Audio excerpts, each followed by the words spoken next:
The chillest dictator of all time by Hoser? I think that's Hoser. I don't know. We'll see. We'll see for real. We'll see. I am interested in how this is going to go and what that dictator is. Also, please consider liking and subscribing. I appreciate it. We'll go in. Seychelles. So that's on these islands.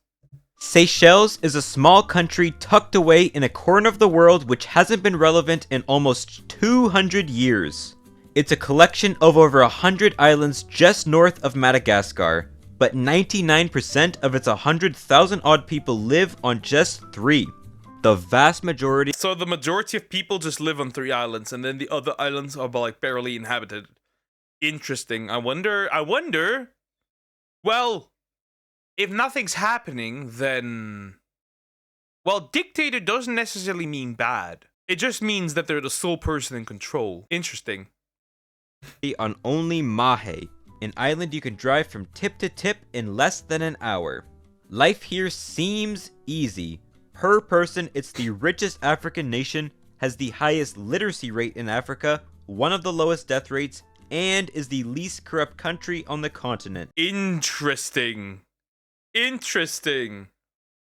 Remember that somebody named Adolf Hitler won some local what was it? Some local thingy with per votes. That is crazy. There is an African man named Adolf Hitler. And on top of all that, you get to live here. It seems like an island paradise, which makes it kind of crazy to say that this was the result of a quite brutal dictatorship. Modern Seychelles politics and its way of life have been defined.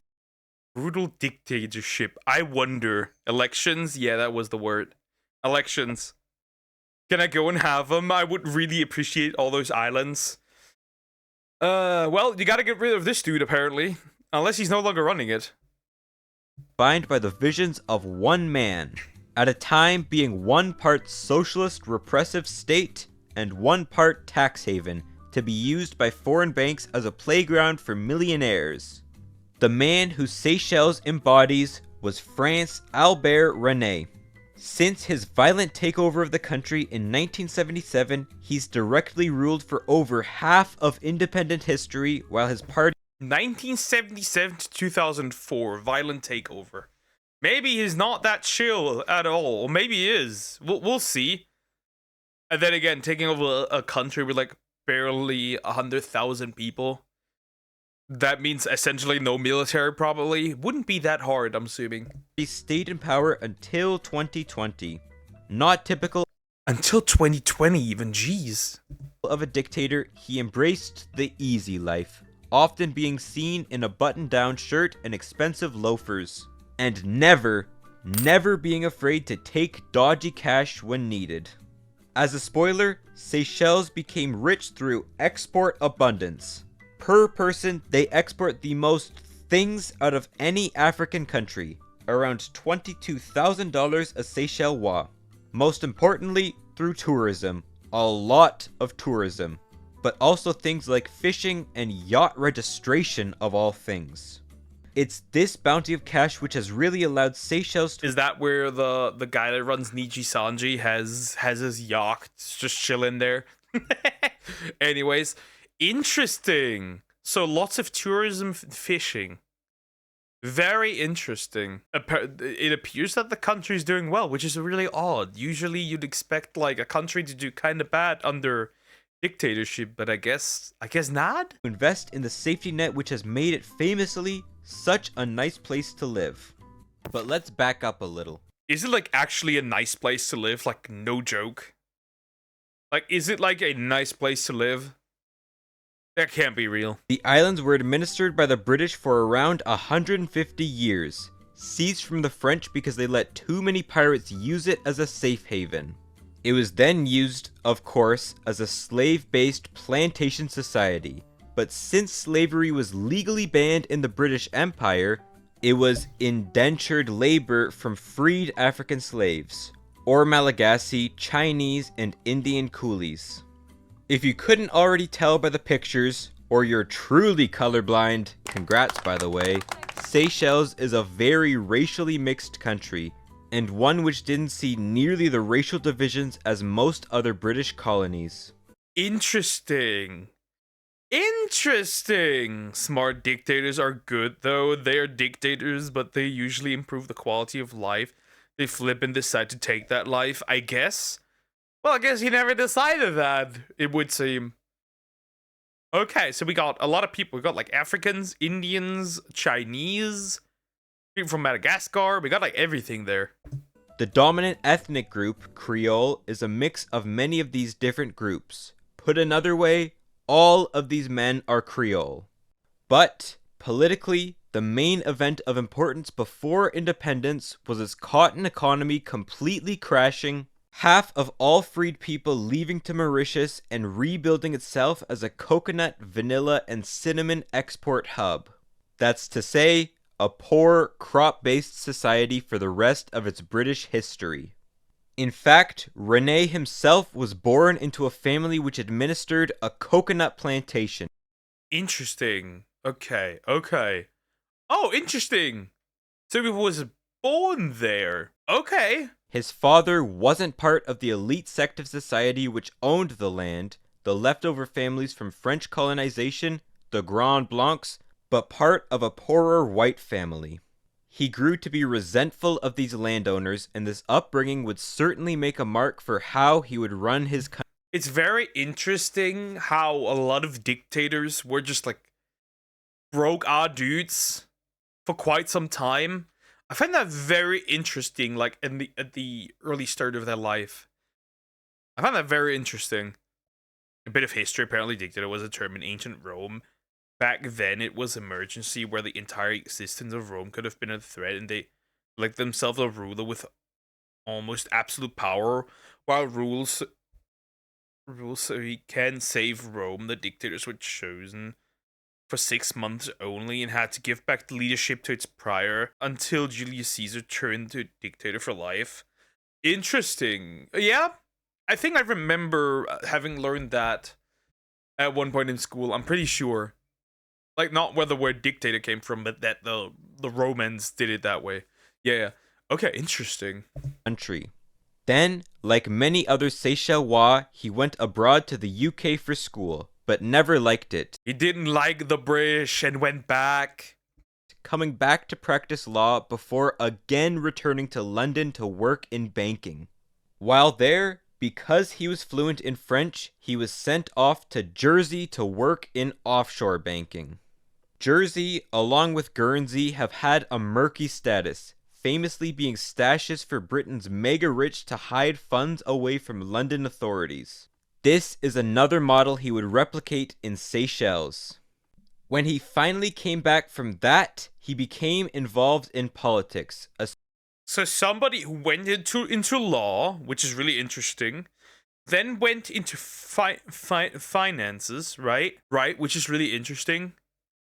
And then into politics. That's actually not bad. That's actually smart to do. Going into law, learning about law, then going into like banking, learning about finances, and then going into politics. Those two are definitely useful skills in being, I guess, a politician. He's well educated, that's great, I guess, yeah. Especially of African nationalism and decolonization, which, owing to Seychelles' small size and relative peace, it was quite late to. There, he faced his first challenge, James Mankham. Mankham, unlike Rene, loved the UK. His vision was staying a British colony for now and stacking bans through uninterrupted tourism and offshore banking. That part Rene agreed with. He also, to the point of his undoing, loved women. While president of Seychelles, somehow finding the time to judge the Miss World 1975 judge. Okay, interesting. However in what way he got there.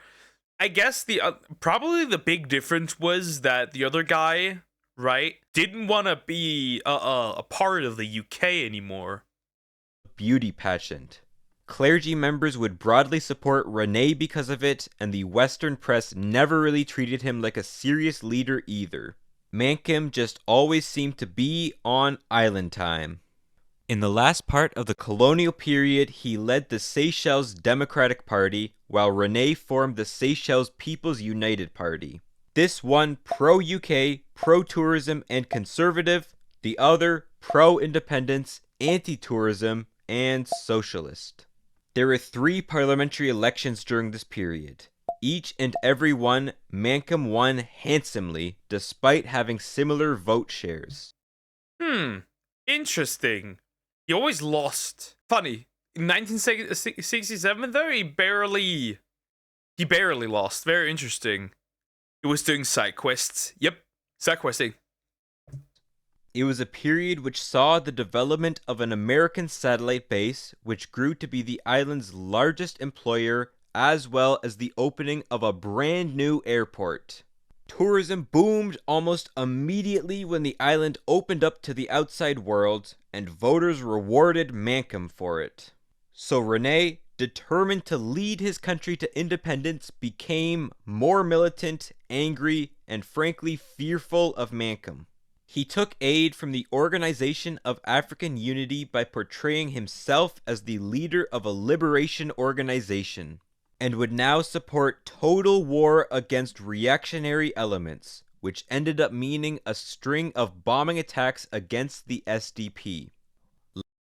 Interesting. Wait, I am expecting, so the fruits of success didn't even grow on this man's back. He just took it over.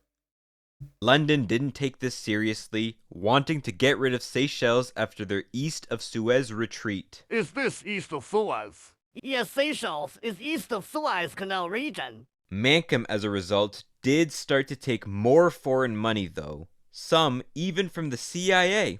In what they're calling the worst CIA-funded government ever, they gave him a few $100s a month and a 10-member intelligence force team. Anyways, after the last election, Rene decided to join a coalition government with Mankim, despite the fact that they absolutely couldn't stand each other. During this time, they jointly negotiated independence. Yay! Lower the Union Jack. Okay. Independence. They're doing extremely well for now. Raise the Seychelles flag. Mankim would be president and Rene prime minister. But also during this time, it was increasingly clear to every possible observer that Rene wanted to be in charge. He was gonna coup the government. Pretty obvious was his stockpile of weapons on a small island off of Mahe. But more, Mankim was actually warned by the Kenyan government, a Saudi prince, a guy who was kicked out of Rene's. Okay, interesting. So he escaped, or did he actually get annihilated, or did something has to happen, right, for him to take over? Coup, the UK police, and the CIA that one was coming. But for some reason, he ignored them. Really, the blame's on him. And while he was off in the UK for Queen Elizabeth's Silver Jubilee on the night of June 4th, 1977, it happened. They seized the critical areas of Mahe, the next morning announcing that Rene was delighted the people chose him to be their leader.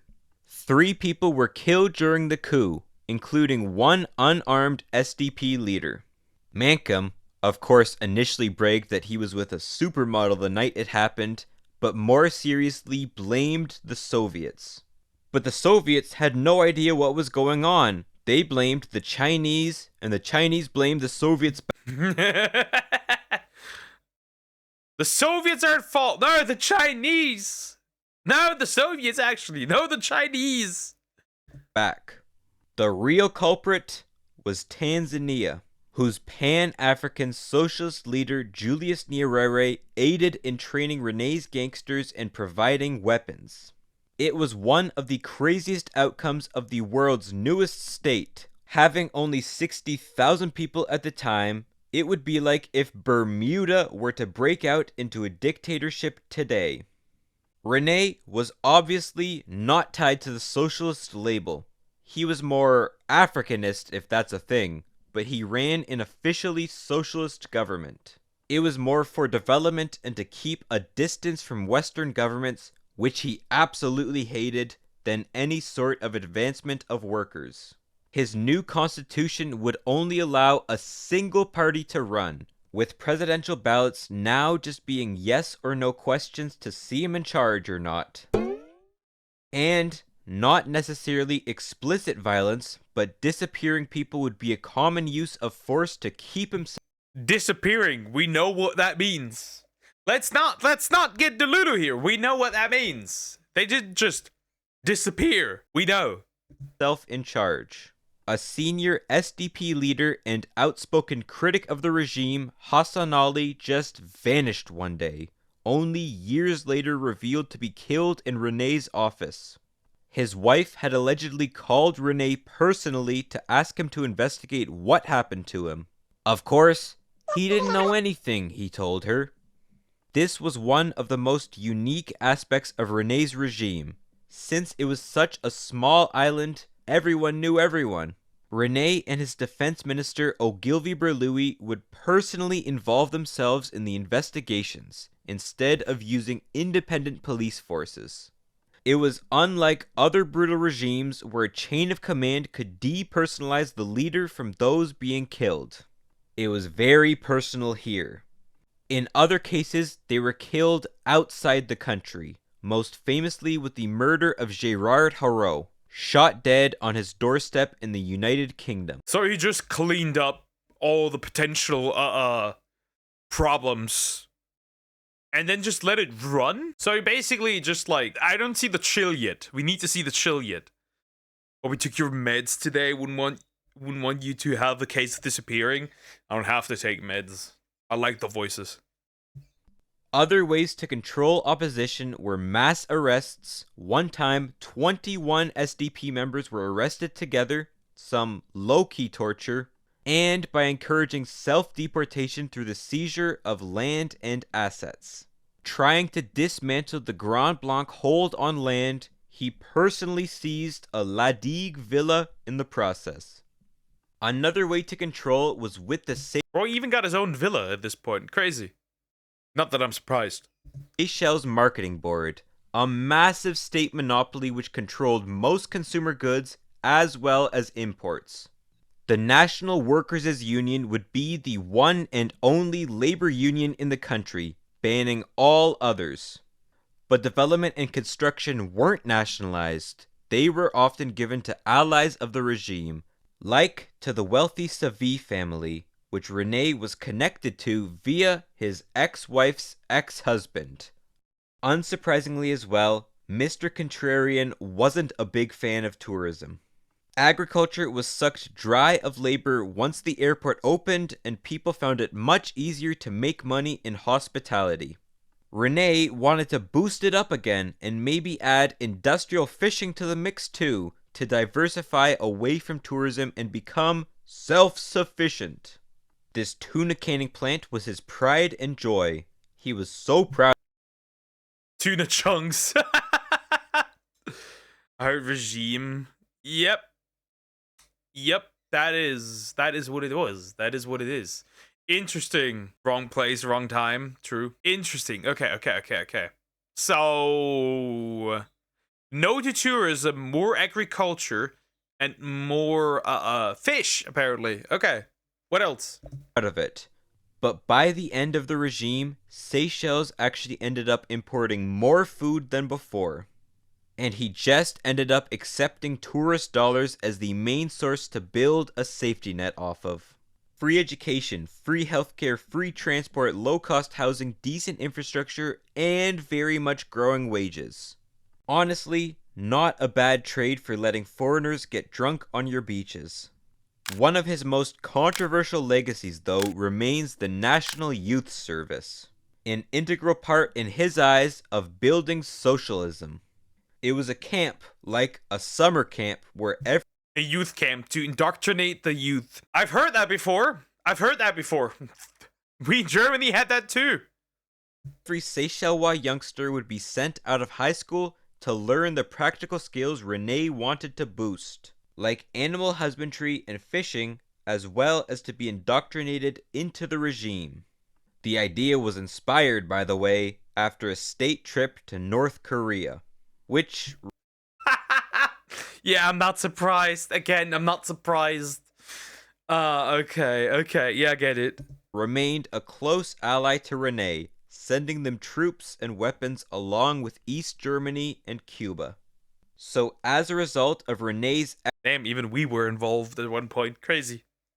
economic legacy, even today around 70% of Seychellois work for the government, where most production is found.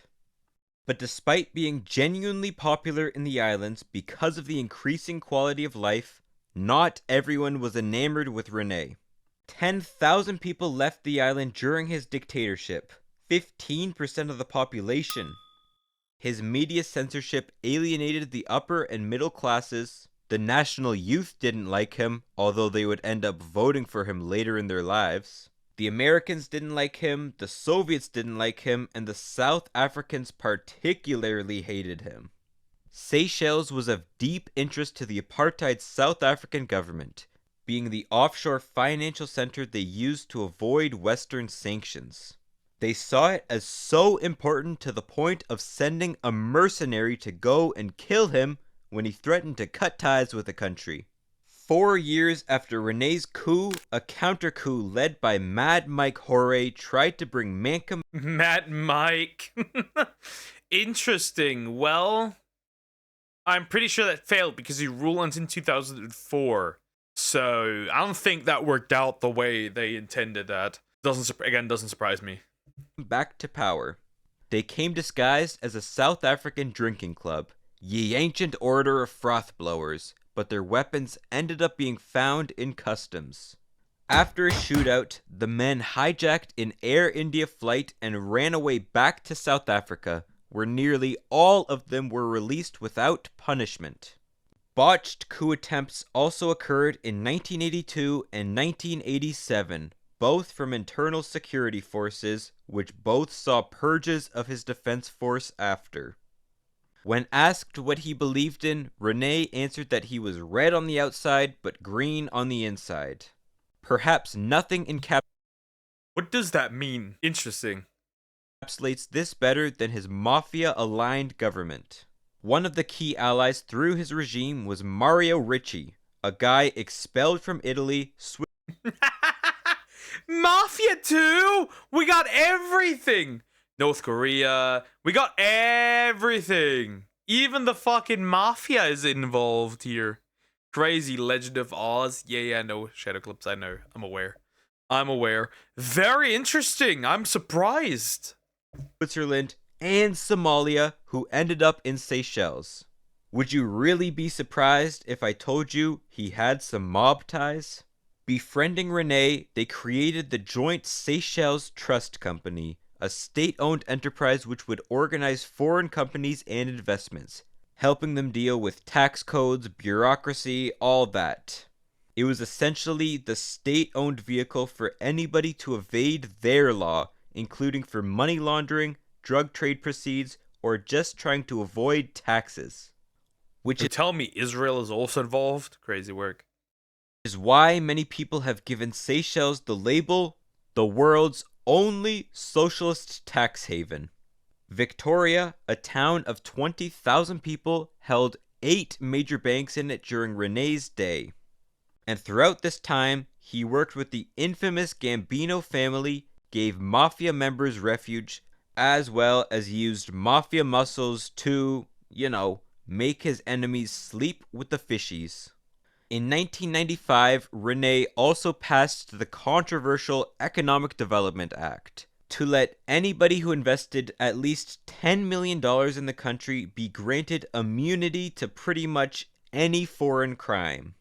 This had to be revoked 5 years. 5 years later, but any crime? Any and all? No way. Can't be. Not any. There's no way. Years later, though, due to the absolute international outrage it caused. By the 90s, after 3 coups and the collapse of both the Soviets and apartheid South Africa, Rene had the insight to no longer play both sides off each other, but join the Western liberal side. By his own accord, Rene had reversed his coup and state-led development strategy. That's right, he was done being a dictator, just like that. Bro is like an OnlyFans girl being like, I'm done being a whore now. I want to settle. I'm done being a dictator. I want to be Democrat. That is crazy. All right, let's hear it. Let's hear it. I'm curious where this is gonna go. From brutal dictator to golden boy. Another new constitution was drafted to turn the country into a multi-party democracy. Mankum made a party. This new guy, Wavel Ram Kalawan, who actually lived under Rene, ran against his party 6 times before his big break in 2020. And then Rene's own coalition fractured, his defense minister and tourism/youth minister both making parties of their own. But all that didn't matter much. Every election Rene took part in, he won. One of the major reasons... Well, that isn't really surprising, right? He indoctrinated the people, so they would obviously vote for him. That just makes sense. Hold up. Wait a minute. That just makes sense. Stop. Interesting. Honestly, I think he'd pull it off. Yeah, he did. He kind of did, though. Reasons he did this was to be able to take loans from the big 3, the IMF, World Bank, and African Development Bank, which in the 90s had some pretty strict restrictions on lending you money without conditionality.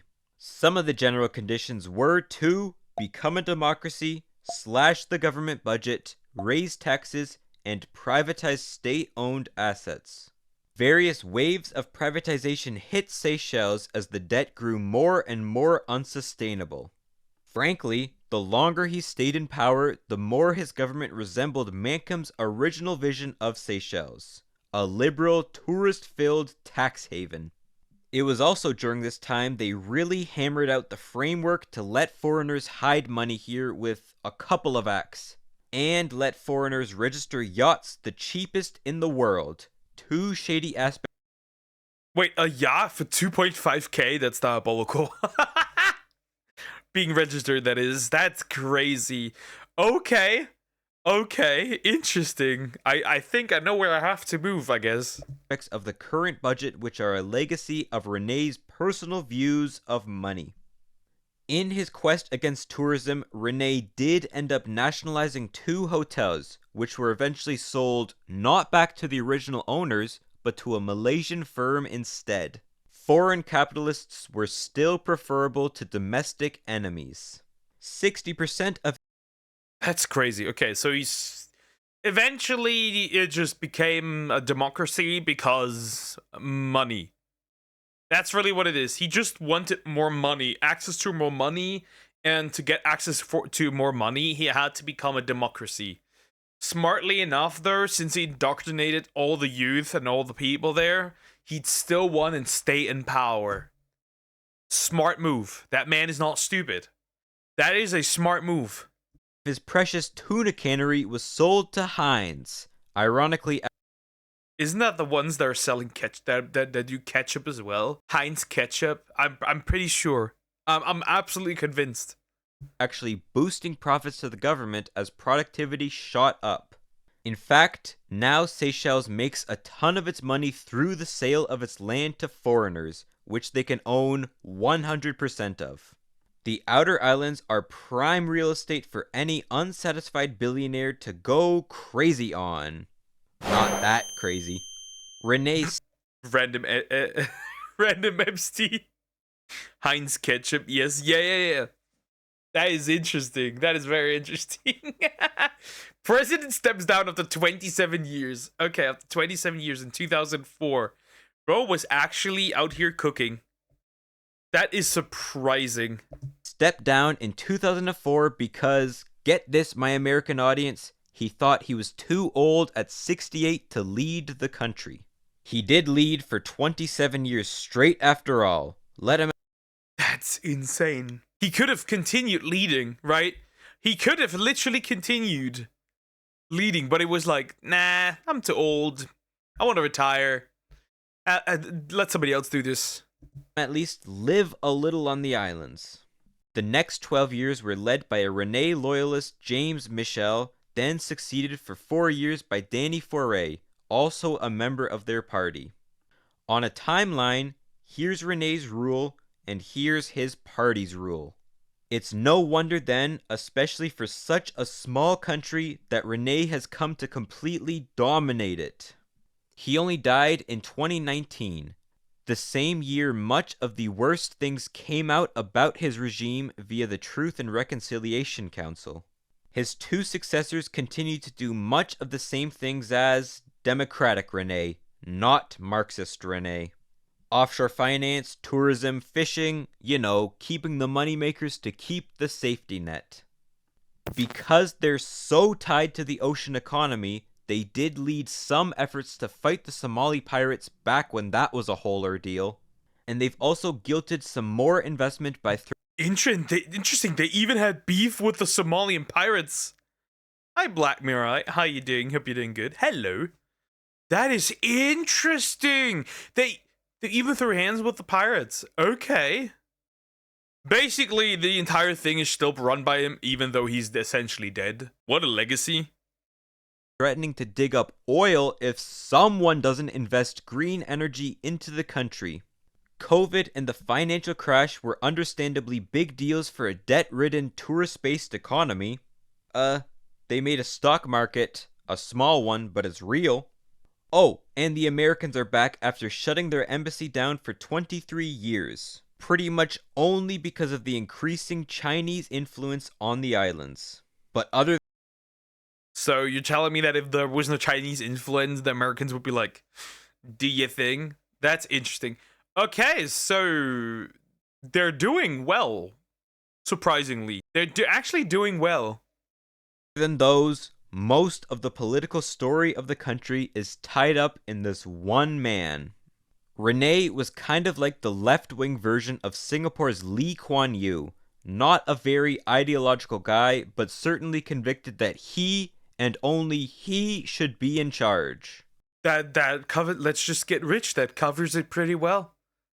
This entire thing is just let's make a lot of money. Not bad. Both ended up presiding over great transformations of their countries, in a benevolent dictator type of way, into the richest in their respective regions. So my one last question to you is, why don't more people know about Rene when we all gawk over Lee?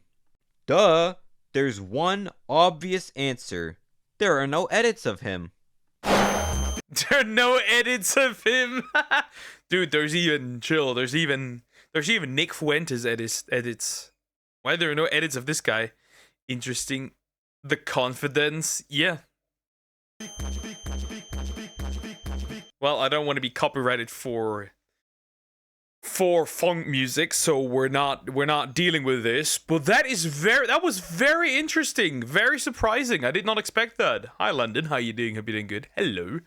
Very surprising. So basically, we have a dictator who starts out essentially broke in the coconut farm, studies law, becomes a banker, goes back to politics, takes over the country he was born in, has his Marxist arc, smells more money, but not really, right? He's just like he said, red on the outside, green on the inside. Then becomes a Democrat because he smelt more money, and essentially his party is still in power. That is very interesting. I did not expect that.